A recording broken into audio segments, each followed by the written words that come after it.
Alors, presse à portée, donc c'est la première, c'est une chronique sur les revues de presse de critiques ciné, euh, papier, internet, etc. Et on va se pencher sur la sortie du film de Luc Besson, le nouveau film de Luc Besson qui s'appelle Dogman. Euh, Dogman. alors, Dogman, ça raconte l'histoire d'un flic, ça raconte l'histoire de sa violence et de sa vengeance. Mais attention, il est gentil.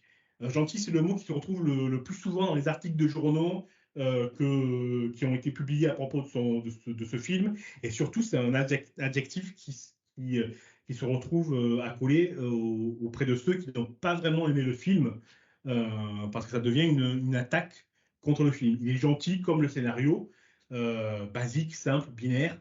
Il y a le bien, il y a le mal, il y a les bons et les gentils. Il reproche que tout soit très stéréotypé dans le film. Mais en même temps, les films de Luc Besson, ça a toujours été très stéréotypé, il me semble. Non, Le cinéma de Luc Luc Besson a toujours été très léger, même dans ses scénarios. Ça n'a jamais été très abouti, très recherché. Moi,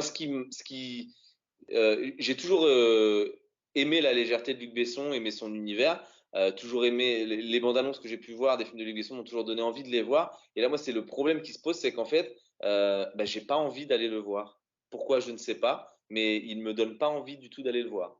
Est-ce que c'est pas parce qu'on a l'impression d'avoir déjà vu le film avant même après avoir vu la bande-annonce? C'est-à-dire que le Peut-être. héros, il ressemble au Joker de Joaquin Mhm. Phoenix. On a l'impression qu'il est drag queen parce que c'est la mode en ce moment. Et il y a un petit côté, je trouve, hein, dans la bande-annonce qui nous dit vous allez aimer, restez, restez, allez, venez le Ouais, voir. de déjà vu. Ouais, quelque chose qui nous dit, oh, c'est déjà vu, j'ai pas envie d'aller le voir. Et C'est c'est plus vrai réchauffé, quoi. que, est-ce que pour Luc Besson, c'est pas aussi euh, sa façon d'essayer d'attirer le public, mine de rien, avec comme tu dis, hein, on a l'impression de voir le Joker de Joaquin Phoenix, c'est les bons, c'est les méchants, c'est des choses simples, mais qui habituellement, généralement marchent. Et on sait que voilà, sa société, il a eu beaucoup de mal à s'associer avec sa société. Est-ce que c'est pas justement un film pour essayer de plus léger encore que d'habitude pour essayer de se relancer un peu là où il s'était perdu. Et c'est ce que soulignent les articles de presse sur le film, hein. C'est-à-dire qu'ils expliquent qu'il sort d'une grosse séquence de loose, entre guillemets. Ces derniers films ont été des flops monumentaux. Il a eu des petits soucis avec MeToo. Il a dû vendre il a dû vendre ou il est en train de perdre sa société de De production. production. Donc c'est vraiment le film pour lui un petit peu de la dernière chance. Ça se sent dans les articles et il n'y en a pas beaucoup qui sont tendres avec le film, à part Le Monde, qui est le journal qui a été le moins dur avec le film. Et, je cite, c'est Jacques Mandelbaum qui écrit dans Le Monde. Autant dire que le risque de la grandiloquence et du grotesque est ici assumé, alors même qu'il ressort de cette fantaisie quelques moments d'incongruité expressionniste. Ça veut dire que c'est Alors, de la merde, mais que c'est pas mal.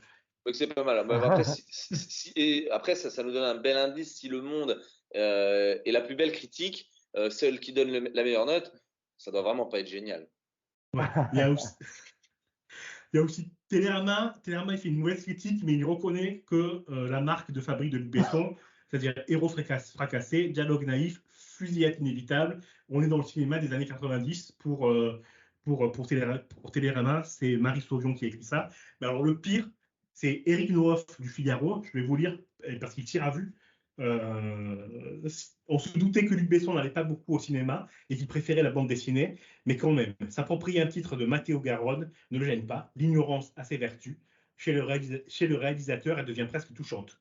Son nouveau héros est gentil comme tout, encore un de ses innocents maltraités par la vie. Ça ne va pas fort. La fin, ça c'est le début de l'article, hein, donc une bonne petite claque.